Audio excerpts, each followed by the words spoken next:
when they bring this stuff back up, and we've already heard it because of the pressure cooker situation and everything that has happened in Boston,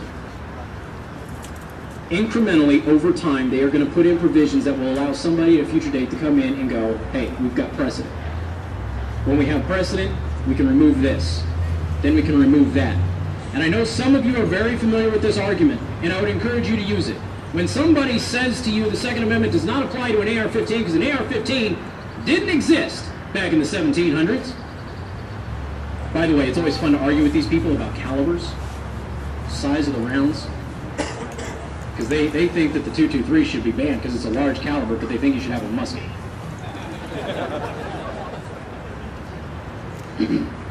When they start arguing that the Second Amendment was not intending for assault rifles and AR-15s and AK-47s, you look right back at it. I know some of you are already doing this, but for those of you who haven't thought of it yet, you look right back at them and you go, does the First Amendment apply to your cell phone?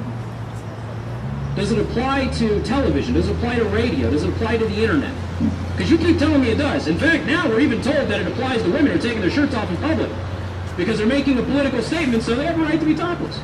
Not that I mind that. But if they will constantly adjust the First Amendment to mean that it includes more things, why is it that they go to the Second Amendment, which is the only mechanism in place to protect the First Amendment to begin with? Why is it that they go the exact opposite direction of the Second Amendment? No. This technology didn't exist back then. It doesn't apply. Cell phones didn't exist in the 1700s either. How does the First Amendment apply? Well, you're talking about somebody's speech. I fail to see the difference. And then you have, and Rich made this argument too, and I'm going long, and I know that, and it's because I forgot my notes. Rich made this point too, where they will sit there and they will tell you that the First Amendment is all-inclusive on speech except for in theaters. Can't yell fire in a theater. So that's their out. And it doesn't work, does it?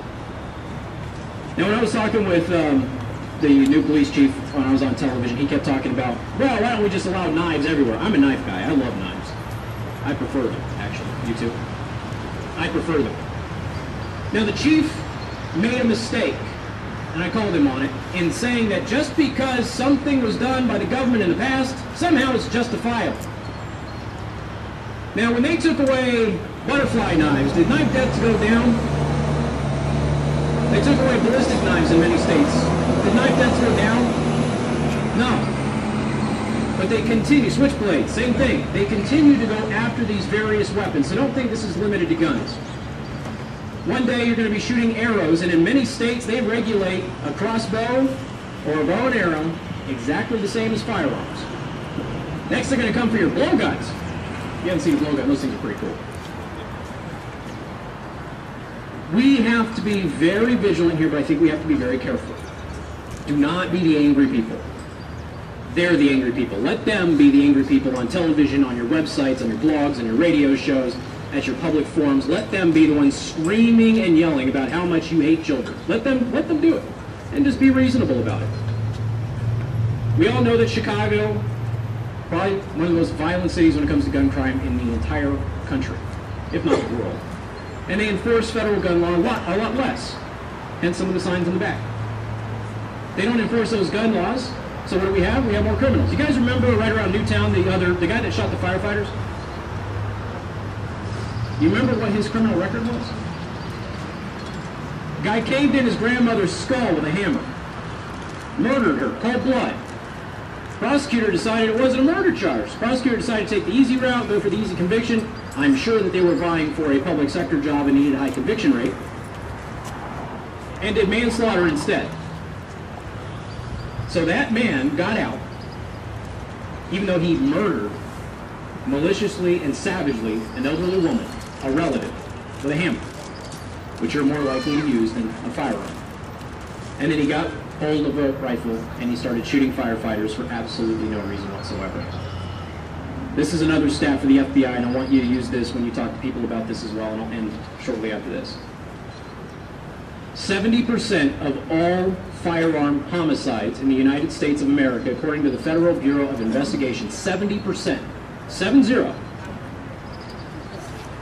are people who have done it before. You want to reduce gun crime by 70%? You start killing these people or locking them away forever and never letting them out. Yeah. You get rid of that 70% that goes out there and kills more people over and over again, guess what? Our police officers are safer on the street. You don't have to deal with these guys again. You and your family safer in your house. Your children safer at school. All public servants are safer by 70%. Or we can go the other path and just start banning stuff. Let's see what happened here real quick. I got some friends in Australia. Now, for those of you who heard this, a couple of weeks ago, I actually played an investigative report from Australian news on my program. Played the entire thing. After several years of banning firearms in Australia, the politicians, the law enforcement community, and the prosecutors over there came to a conclusion. Damn, this didn't work.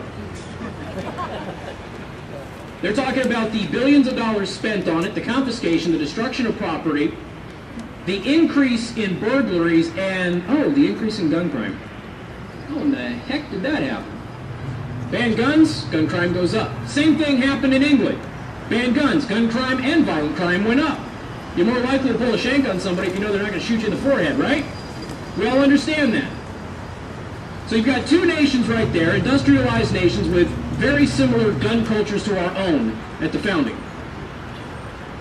The Russian newspapers recently did an editorial saying, Americans, don't you dare give up your guns. Anybody here have descendants from Russia? I do. Lenin chased my family out of that country. My family worked for the czars. Guns kept that country safe. When the communists got rid of it, we all know what happened. Same thing then happened everywhere else, that they have a registration and they confiscate the gun. People start disappearing and dying. The Russians understand this. The Polish understand this. The Australians understand this. The English understand this. But what about a gun registration? Got nothing to hide, right? It's just a gun. It's used in a crime. We need to be able to track it, find out who owned it. Maybe we'll find the bad guy. Goebbels said if you have nothing to hide, you've got nothing to fear. Of course, the problem there is people are thinking that, well, if you got nothing to hide, it means you haven't done anything wrong. They're not considering that laws were making perfectly innocent activity illegal. They don't consider that. In the north there, the Canadians, I almost said Canada, but I don't think a lot of people listen to the show, so I don't know what I mean when I say that.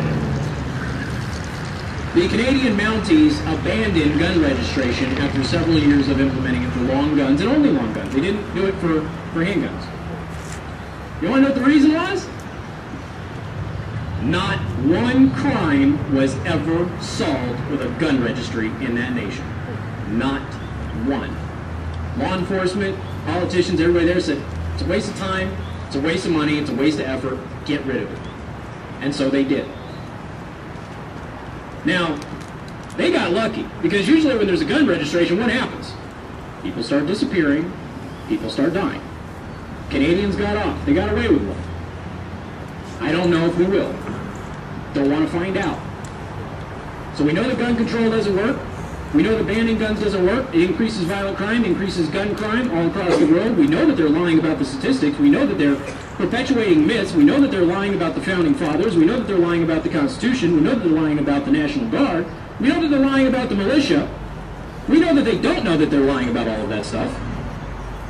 And we know that gun registration and gun confiscation and gun bans do not work. So why are we having this discussion? I don't know about you, but I've only got one conclusion left. It's about controlling the populace. It's about making sure that, God forbid, they ever do come into your streets, come into your home.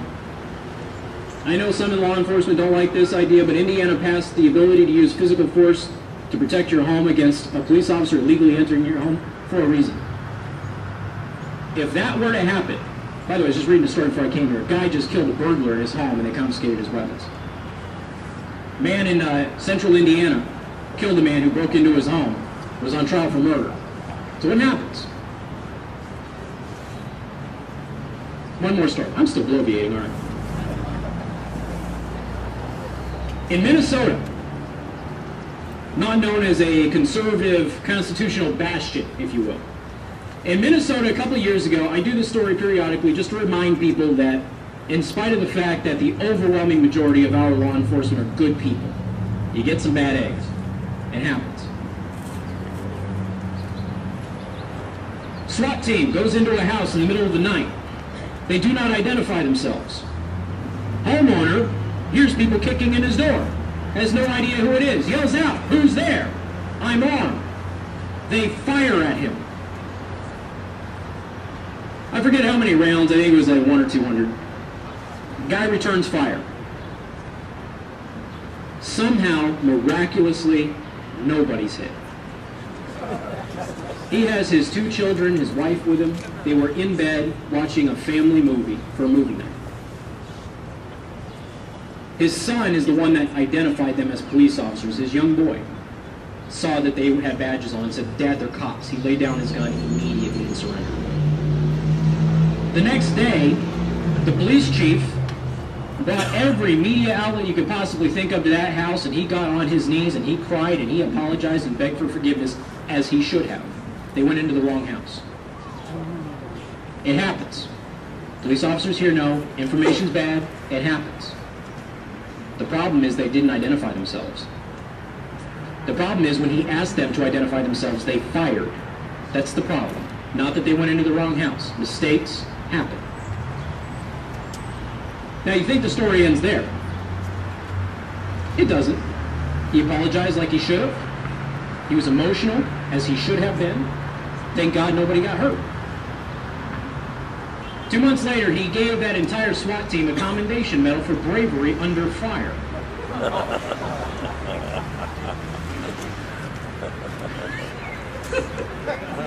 What? Because they did not retreat when this man was firing at them, they deserved an award. Now, I'm going to blame this team themselves for not identifying themselves, especially when they were asked. But I'm going to blame the police chief for giving them an award for going into the wrong house, breaking the law, and shooting at innocent people. I don't know if you're religious, but God was watching over that family that day. Any of us think that if that were to happen in our home, that we'd get away from it? I don't know. I don't know that most people would. But somehow that family was protected that day. Those officers were protected that day from a mistake that was not any of those parties' fault. But it does happen. And if we get to a situation where they're on the hunt for a cop killer like in LA and you're just driving your truck and police start opening up on you without any reason whatsoever, these things happen. This is why the Second Amendment exists. This is why we need law enforcement, like our 2 sheriffs here.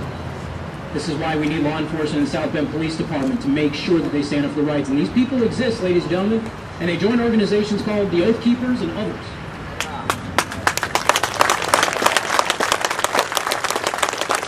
So while we understand that most people who want to serve want to do it honorably and do so honorably, there's always bad apples. And you have to be concerned about those people, and your rights are there to make sure that those people do not get in positions of power to permanently take those rights away from you. Second Amendment is not given to you by the government. The Second Amendment is given to you by God, nature, whatever you believe. And it is expressly forbidden from regulation by the government of the United States.